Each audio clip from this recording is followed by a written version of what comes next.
ವಿಶ್ವ ಮಾನವ ಕಳ್ಳ ಸಾಗಾಣಿಕೆ ವಿರೋಧಿ ದಿನದ ಅಂಗವಾಗಿ ನಿನ್ನೆ ಕೋಲಾರ ಜಿಲ್ಲೆಯಲ್ಲಿ ಜಿಲ್ಲಾಡಳಿತ, ಜಿಲ್ಲಾ ಕಾನೂನು ಸೇವೆಗಳ ಪ್ರಾಧಿಕಾರ, ಜಿಲ್ಲಾ ಪೊಲೀಸ್ ಇಲಾಖೆ ಹಾಗೂ ಮಹಿಳಾ ಮತ್ತು ಮಕ್ಕಳ ಅಭಿವೃದ್ಧಿ ಇಲಾಖೆಯ ಜಂಟಿ ಆಶ್ರಯದಲ್ಲಿ ಆಯೋಜಿಸಲಾಗಿದ್ದ ವಿಶೇಷ ಜಾಗೃತಿ ಹಾಗೂ ಜಾಥಾ ಕಾರ್ಯಕ್ರಮಕ್ಕೆ ಹಿರಿಯ ನ್ಯಾಯಾಧೀಶರು ಹಾಗೂ ಜಿಲ್ಲಾ ಕಾನೂನು ಸೇವೆಗಳ ಪ್ರಾಧಿಕಾರದ ಸದಸ್ಯ ಕಾರ್ಯದರ್ಶಿ ಪ್ರಭು ಎಸ್ ಬಡಿಗೇರ ಚಾಲನೆ ನೀಡಿದರು. ಈ ವೇಳೆ ಮಹಿಳಾ ಮತ್ತು ಮಕ್ಕಳ ಕಲ್ಯಾಣ ಇಲಾಖೆ ಕಾರ್ಯಕ್ರಮ ಅಧಿಕಾರಿ ಮುನಿರಾಜು, ಶಿಶು ಅಭಿವೃದ್ಧಿ ಅಧಿಕಾರಿ ಡಾ ರವಿಕುಮಾರ್, ಬಾಲ ನ್ಯಾಯ ಮಂಡಳಿ ಸದಸ್ಯ ಹಾಗೂ ಸಂಪನ್ಮೂಲ ವ್ಯಕ್ತಿ ಚೌಡಪ್ಪ, ಆಶಾ ಹಾಗೂ ಅಂಗನವಾಡಿ ಕಾರ್ಯಕರ್ತರು ಸೇರಿದಂತೆ ಹಲವು ಅಧಿಕಾರಿಗಳು ಉಪಸ್ಥಿತರಿದ್ದರು. ನಗರದ ಮೆಕ್ಕೆ ವೃತ್ತದಲ್ಲಿ ಸ್ವಯಂ ಸೇವಾ ಸಂಸ್ಥೆಗಳ ಪ್ರತಿನಿಧಿಗಳು ಹಾಗೂ ಸಾರ್ವಜನಿಕರು ಮಾನವ ಸರಪಳಿ ನಿರ್ಮಿಸಿ ಮಾನವ ಕಳ್ಳ ಸಾಗಾಣಿಕೆ ತಡೆಯುವ ಕುರಿತು ಪ್ರಮುಖ ರಸ್ತೆಗಳಲ್ಲಿ ಜಾಥಾ ನಡೆಸಿದರು.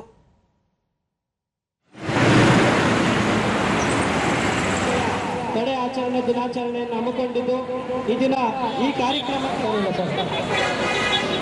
ಎಲ್ಲರಿಗೂ ನಮಸ್ಕಾರ. ದಿನ ಜಿಲ್ಲಾ ಕಾನೂನು ಅಧಿಕಾರ ಕೋಲಾರ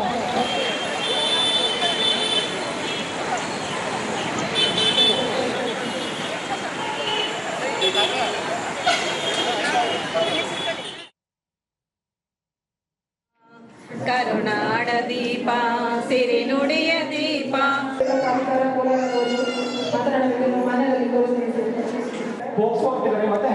ಮಹಿಳಾ ಮತ್ತು ಮಕ್ಕಳ ಕಲ್ಯಾಣ ಇಲಾಖೆಯಲ್ಲಿ ನಡೆದ ವೇದಿಕೆ ಕಾರ್ಯಕ್ರಮದಲ್ಲಿ ಬಾಲ ನ್ಯಾಯ ಮಂಡಳಿ ಸದಸ್ಯ ಚೌಡಪ್ಪ ಅವರು ವಿಶೇಷ ಉಪನ್ಯಾಸ ನೀಡಿದರು.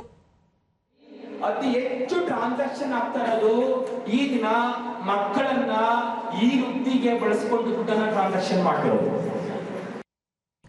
ಬಳಿಕ ದೂರದರ್ಶನದೊಂದಿಗೆ ಚೌಡಪ್ಪ ಮಾನವ ಕಳ್ಳ ಸಾಗಾಣಿಕೆ ತಡೆಗೆ ಪ್ರತಿಯೊಬ್ಬರ ಸಹಕಾರ ಅಗತ್ಯ ಎಂದು ಅಭಿಪ್ರಾಯಪಟ್ಟರು. ಹಾಗಾಗಿ ಎಲ್ಲರೂ ಕೋಆರ್ಡಿನೇಷನ್ ಹಾಕಿ ಕೆಲಸ ಮಾಡಿದ್ರೆ ಮಾತ್ರ ಈ ಒಂದು ಸಮಸ್ಯೆಯನ್ನ ಬಗೆಹರಿಸಲಿಕ್ಕೆ ಸಾಧ್ಯ ಆಗ್ತದೆ. ಆ ನಿಟ್ಟಿನಲ್ಲಿ ಗ್ರಾಮ ಪಂಚಾಯತಿಯವರು, ಬೇರೆ ಬೇರೆ ವಿವಿಧ ಇಲಾಖೆ ಅಧಿಕಾರಿಗಳು ಜೊತೆಗೂಡಿ ಈ ಸಮಸ್ಯೆಯನ್ನ ಬಗೆಹರಿಸಿಕೊಳ್ಳೋಣ. ಪ್ರಭು ಎಸ್ ಬಡಿಗೇರ, ಮಾನವ ಕಳ್ಳ ಸಾಗಾಣಿಕೆ ಸಮಾಜದ ಪಿಡುಗಾಗಿದ್ದು ಮಕ್ಕಳ ಸರ್ವತೋಮುಖ ಅಭಿವೃದ್ಧಿ ಕುಂಠಿತವಾಗುತ್ತಿದೆ ಎಂದರು.